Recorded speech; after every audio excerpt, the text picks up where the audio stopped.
Et voilà, c'est donc tout pour l'actualité nationale et internationale. Nous passons à présent à ce qui vous attend ce week-end.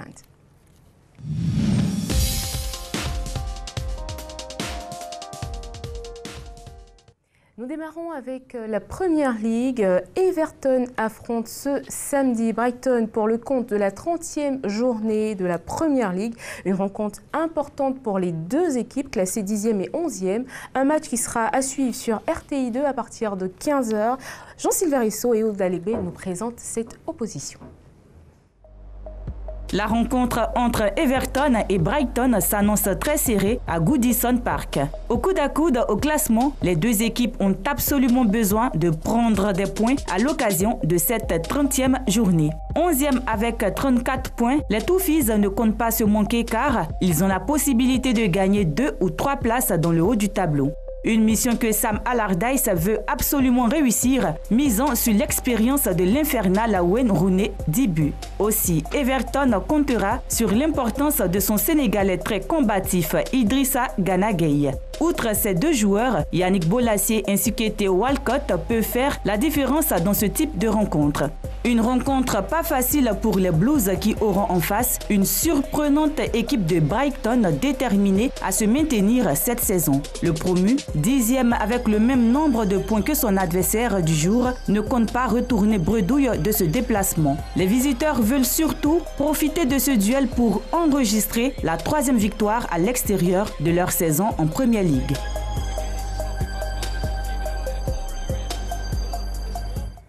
Messieurs, que vous inspire cette rencontre Everton-Brighton? Je vais commencer par Kader Guilaouli. Écoutez, une rencontre d'abord qui va opposer deux équipes, on l'a dit, qui sont distants d'un petit point, on va dire, avantage pour Brighton, surprenant promu, qui réalise, on va dire, une saison plus que parfaite, parce qu'on n'attendait pas cette équipe-là à ce niveau du tableau, à ce niveau de performance, mais quoique cette équipe-là continue de tenir grâce à un entraîneur, Chris Hughton, qui, on va dire, a su faire un savant dosage entre des joueurs qui sont issus de la Ligue 2 anglaise et puis des joueurs, on va dire, qui ont l'expérience de ces premières ligues-là, et puis qui a des joueurs qui ont réussi à tenir les paris en se maintenant à la 10e place. Oui, on va commencer par parler de cette équipe d'Everton qui, au début de la saison, ambitionnait de se rapprocher le plus près possible du Big Four anglais, c'est-à-dire des équipes comme Manchester United, Manchester City, l'actuel leader, et puis Chelsea notamment, champion en sortant. Malheureusement, par la faute d'un début de saison catastrophique, qui a vu d'ailleurs le départ de Ronald Koeman, les Toffees ont revu leurs ambitions à la baisse. Et aujourd'hui, à la faveur de quelques résultats positifs, ils sont tout heureux de se retrouver à cette 10e place du classement qui leur permet, à défaut d'obtenir une place qualificative pour l'Europe, de finir la saison de manière assez sereine. Maintenant, elle a face à elle cette équipe de Brighton. Alors Brighton, c'est l'un des promus de ce championnat, de cette première ligue anglaise, et un promu qui a déjà assuré pratiquement son maintien. Et Brighton a notamment chahuté des grands noms de ce championnat anglais. Alors là, aujourd'hui, ils voudront certainement, face à Everton, réaliser un bon match, n'est-ce pas? Mais il est certain qu'avec des joueurs de la qualité de Wayne Rooney, même s'il est un peu sur la phase descendante de sa carrière, avec le Congolais Bolasie, longtemps blessé, ex-Crystal Palace, qui est venu pour donner plus de tonus à cette attaque d'Everton, ils ne réussissent pas véritablement à décoller cette équipe d'Everton. Ils voudront quand même montrer qu'ils sont là et puis pourquoi pas préparer dès maintenant la saison prochaine avec d'autres ambitions. Mais il y a quand même une déception avec l'équipe d'Everton, elle me le disait, c'est qu'on a des joueurs on va dire, qui ont plus ou moins l'expérience de cette première ligue-là, qui étaient attendus pour apporter on va dire, cette plus-value à cette formation d'Everton. C'était Theo Walcott, ancien joueur d'Arsenal, Wayne Rooney de Manchester United, Yannick Bolasie, elle me le citait tout à l'heure. Mais ces joueurs-là n'ont pas été au niveau, n'ont pas réussi à apporter, n'est-ce pas, cette plus-value évalue là à cette équipe d'être office qui malheureusement est dans le ventre mou du classement à la 11e place. Tactiquement, comment vous pensez que cette équipe d'Everton va s'organiser face à une équipe finalement de Brighton qui n'a plus rien à prouver parce qu'ils se disent quand même, là on est venu, on était juste promu, on est arrivé tranquillement. Aujourd'hui, on est quand même au milieu de tableau, la fin de saison est proche, on est presque persuadé qu'ils ne vont pas descendre. Mais le charme de cette première ligue, c'est que vous pouvez être une équipe moins connue comme Brighton et puis venir inquiéter, faire plus que rivaliser avec des équipes qui sont d'un niveau supérieur. Hein. On l'a très souvent vu en première ligue. Donc forcément, pour cette équipe de Sam Allardyce, qui est l'entraîneur de Everton, c'est de venir avec, on va dire, ces armes qui sont Yannick Bolasie sur le côté, Theo Walcott, pas côté de la vitesse, de la percussion, et puis compter, n'est-ce pas, sur l'efficacité de l'infernal, celui qu'on a surnommé l'infernal Wayne Rooney pour convertir les actions. Lui, il a manqué, n'est-ce pas, à ce trio-là, à cette équipe-là, pour des raisons de blessure, pour des raisons de demi-forme. Mais Everton, pour moi, a des arguments pour sortir victorieux, on va dire, de ce duel face à Brighton. Surtout que ce match-là se joue sur la pelouse, n'est-ce pas, de Everton à Goodison Park. Oui, et la surprise Brighton ne se limite pas au fait que cette équipe occupe un classement intéressant. Elle est constituée également par le fait que c'est une équipe, alors on se dit, voilà, elle quitte la Championship, la division 2 anglaise, elle va venir faire valoir les vertus entre griffes du football anglais, c'est-à-dire balancer loin devant et plutôt en hauteur. Eh bien non, c'est une équipe qui s'efforce de construire le jeu et ça lui réussit pas mal puisque, eh bien, par rapport aux autres équipes qui sont montées, eh bien, notamment à Huddersfield, eh bien, les joueurs de Brighton sont bien mieux situés. D'accord. Alors évidemment, cette rencontre sera à suivre sur les antennes de la RTI et c'est pour ça qu'on vous en parle. Maintenant, messieurs, vous allez me dire, à part ce match, est-ce qu'il y a un match qui va vous intéresser en Première Ligue ce week-end? Oui, forcément. Manchester United, Liverpool, qui reste, on va dire, le derby du championnat anglais, le derby du Nord-Ouest, puisque ces deux villes-là sont séparées seulement de 55 km. Mais Dieu seul sait la rivalité qu'entretiennent ces deux clubs-là. C'est aussi ce qui se fait de mieux en Angleterre. Manchester United, 20 titres de champion, Liverpool 18, 38 titres cumulés pour les deux clubs. C'est aussi les deux clubs qui ont remporté le plus de Ligue des Champions en Angleterre, 5 pour Liverpool, 3 pour Manchester United. Et puis c'est aussi le deuxième Manchester United face au troisième qui est Liverpool. Donc forcément, la bataille sera à tous les niveaux. D'accord. Monsieur Brière, vous avez un mot à dire un véritable derby qui va opposer les Red Devils dans leur entre d'Old Trafford à Liverpool, le Liverpool de Jürgen Klopp, qui aligne régulièrement Sadio Mané, le Sénégalais, et Mohamed Salah, l'ailier égyptien, alors sans compter évidemment le Brésilien Firmino à la pointe de l'attaque. Eh bien, cette équipe de Liverpool est véritablement sur la montante, que ce soit en compétition européenne ou que ce soit en Première Ligue. Eh bien, elle va se lancer vers l'obtention de cette deuxième place tenue par les hommes de José Mourinho. José Mourinho entraîne Manchester United. Il n'est pas un adepte du beau jeu, mais les résultats sont là. Il gagne parfois par la plus petite démarche et pourtant sa façon de jouer est totalement aux antipodes de la qualité individuelle et technique des joueurs de cette équipe de Manchester United, qu'il s'agisse de Paul Pogba, qu'il s'agisse de Mata et puis là d'Alexis Sanchez. Ce sont des joueurs qui savent tenir le ballon. Mais voilà, José Mourinho se contente des réalisations de Lukaku pour le sortir de certains des moments. Et voilà comment est cette équipe, eh bien, la prétendante à la deuxième place la plus solide, on peut dire. Quand on sait d'où vient Manchester United, on se dit que finalement, c'est pas plus mal de gagner comme ça, plutôt que... Oui. Le plus intéressant, c'est qu'on a affaire à deux équipes qui sont, on va dire, qui ont magasiné le plein de confiance. D'un côté, Manchester United, qui a remporté son duel face à Chelsea, qui a remporté également son duel face à Crystal Palace, et à chaque fois à l'énergie, parce que deux fois Manchester United a été mené au score, par deux fois ils sont parvenus à remonter au score et à l'emporter. Ça vous dit que même si, comme Aimé le disait, il n'y a pas de beau jeu, il y a cette capacité à revenir, cette capacité à réagir quand on est dans la difficulté. Et puis de l'autre, c'est Liverpool qui n'a perdu qu'une seule fois face à une équipe du Big Four, c'était face à Manchester City. Souvenez-vous de ces 5-0. Depuis, les protégés de Jürgen Klopp ont toujours assumé leurs responsabilités quand il s'est agi de, je vais arriver, de vaincre, on va dire, dans l'adversité face aux équipes du Big Four. D'accord. Messieurs, aujourd'hui, je ne vais pas vous demander de donner des scores, mais plutôt l'avantage à une des deux équipes. Alors, Manchester United, Liverpool, avantage pour la tactique de José Mourinho devant l'élan offensif du très émotif Jürgen Klopp.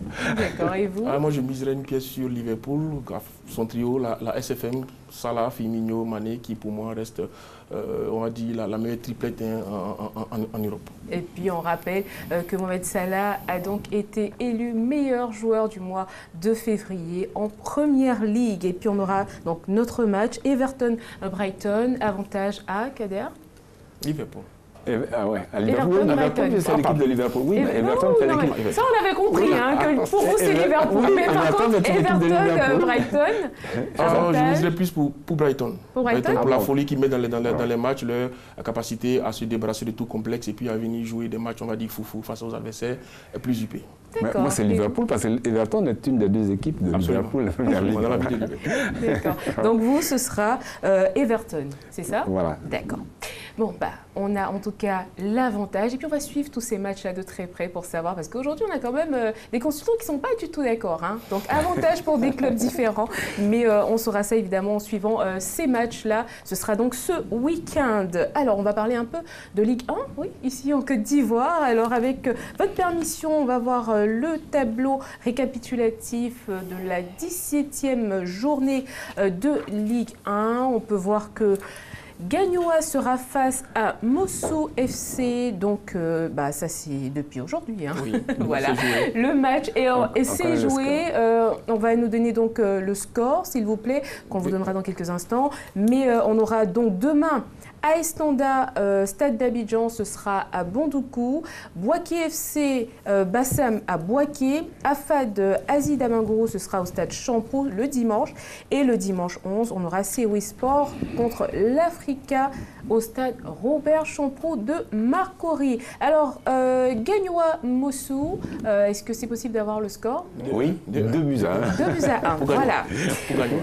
2 buts à 1 pour Gagnoa. Alors, vous avez tout le programme, évidemment, de ce week-end. Vous pouvez aller au stade, voilà, les voir, soutenir, encourager vos équipes. Et puis, il se fera un plaisir de vous, on espère, de vous gratifier de très, très beaux matchs. Allez, on va à présent voir les autres rendez-vous du week-end parce qu'il y aura également beaucoup d'autres activités et ce sera avec Salif Ouattara.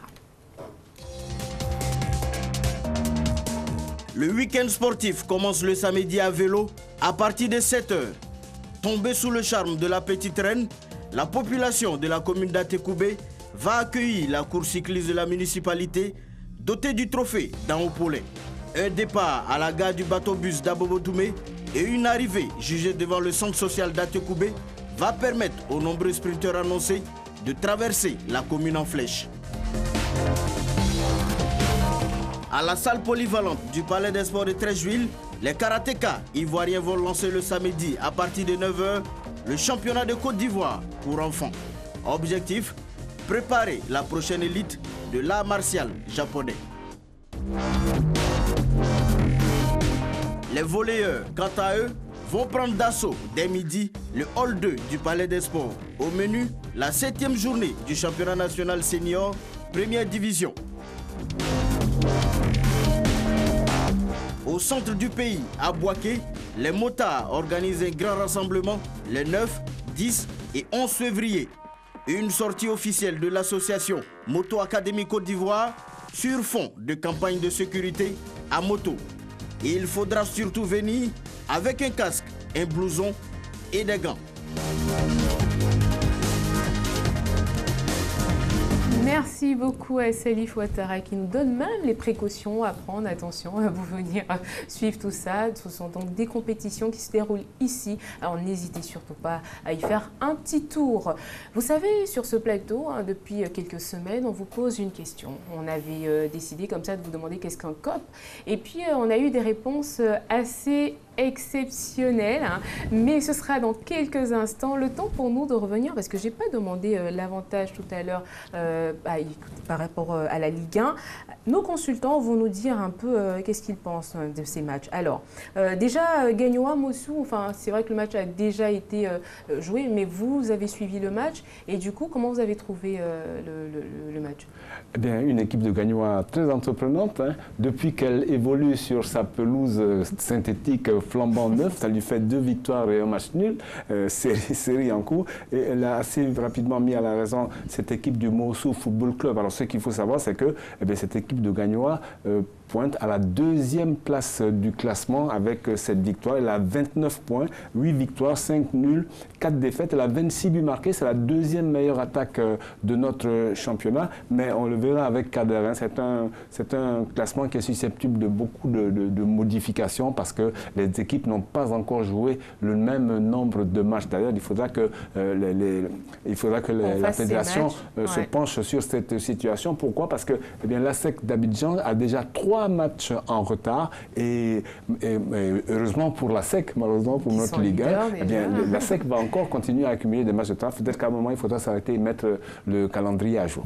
Mais une chose aussi, c'est que Gagnon met une pression supplémentaire, on va dire, face sur la FAD, qui était son poursuivant direct, en battant Moussou cet après-midi-là. Mais elle peut dire merci à son buteur, Togi Mel William, qui a signé un doublé, qui inscrit donc ses 12e et 13e buts de la saison. Chapeau à ce garçon. Voilà. Alors, pour eux, c'est bon, on n'a pas besoin de dire avantage, non, on sait qu'il y a eu l'avantage. Oui. Par contre, pour l'Estanda et le Stade d'Abidjan, ce sera demain. 10 mars, donc à partir de 15h30 à Bandoukou. Avantage pour... écoutez, là, Standard, que ce soit à domicile ou à l'extérieur, est toujours en difficulté. C'est une équipe qui est en perte de confiance, en perte de vitesse, on l'a dit depuis le début de la saison. C'est une équipe du Stade d'Abidjan qui, bien qu'ayant limogé son staff technique, a pour moi livré l'une de ses meilleures rencontres face à la FAD et puis qui va bénéficier des services de Akakwame qui a pris les rênes de cette équipe-là et qui va insuffler une dynamique nouvelle à cette formation du Stade d'Abidjan. Donc, avantage Stade d'Abidjan. Stade d'Abidjan. Oui, ce sont 2 équipes mal en point, il faut bien le dire. Cette équipe du Stade d'Abidjan, elle a 16 points. Alors, je vais vous donner une de ces statistiques. Un match sur 2, elle perd. D'accord? Et quand c'est l'autre match, une fois, elle fait nul et une autre fois, elle se donne la victoire. Alors, 16 points, 4 matchs gagnés, 4 matchs nuls et 8 matchs perdus. Il est temps que les hommes de Kwame Adeolu se ressaisissent pour nous donner pour nous produire un meilleur jeu. Alors ça a été le cas contre la FAD. Cette équipe de la FAD est 3e de notre classement, mais elle a 2 matchs en moins. Ça a été le cas contre la FAD et ma foi, il ne serait pas surprenant que cette équipe du Stade l'emporte. Alors, le fameux choc psychologique va peut-être jouer. Akakwame, nouvel entraîneur. Adios, la filière ghanéenne de la direction technique. Place à Akakwame Basile qui va peut-être insuffler une dynamique positive à cette équipe du Stade d'Abidjan. Et puis c'est un peu dommage de voir l'Estanda comme ça, mais désolé, depuis plusieurs semaines on en parle ici sur ce plateau, mais il n'y a rien qui est fait apparemment. Il nous écoute pas. Si le coach Zachary Sen n'est plus aux commandes, Zachary Sen aurait été limogé, il ne serait plus à la direction technique de l'Estanda. Bon, c'est un peu cela. Mais voilà qui explique le malaise, l'instabilité au niveau de l'encadrement technique. Mais, tout n'est pas perdu néanmoins. L'Estanda a 10 points, mais l'Estanda a 2 matchs en moins, ça veut dire que, théoriquement, l'Estanda peut rejoindre et même dépasser la SOA qui est 12e avec 12 points. Écoutez, on regarde un peu tout ça pour vous tenir informés au fur et à mesure. Alors, qu'est-ce qu'un mercato? On a posé la question. Dadier est allé à votre rencontre. Il a fait un micro-trottoir. On vous propose les réponses.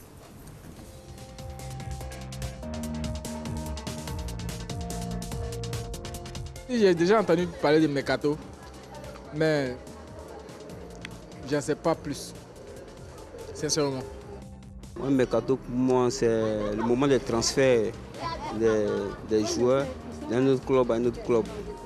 Mercato, je ne connais pas. Je suis quitté à Mans. Je viens à peine d'arriver ici.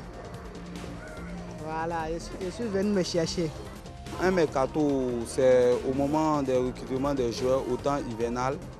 Bon, pour quitter un jeu, de quitter un autre club à un autre club. Un mercato, moi j'ai fréquenté, ça fait longtemps et je suis bleu dedans. Un mercato, c'est quelque chose qui guérit les gens. J'entends bien le mot, mais j'ai pas fait attention j'ai vraiment pas fait attention. Bon, maintenant, je vais faire attention, je vais chercher à savoir de quoi il s'agit. Un mercato. Je n'ai aucune idée, je ne sais pas. La période après le championnat, dans laquelle les clubs se permettre de faire des transferts des joueurs. Voilà, c'est ça un mercato. Kamako. Je ne connais pas, mais si tu me poses question sur Nevelas, je peux connaître. Parce que c'est ce que je regarde. Le mercato, c'est le marché des échanges de joueurs de football.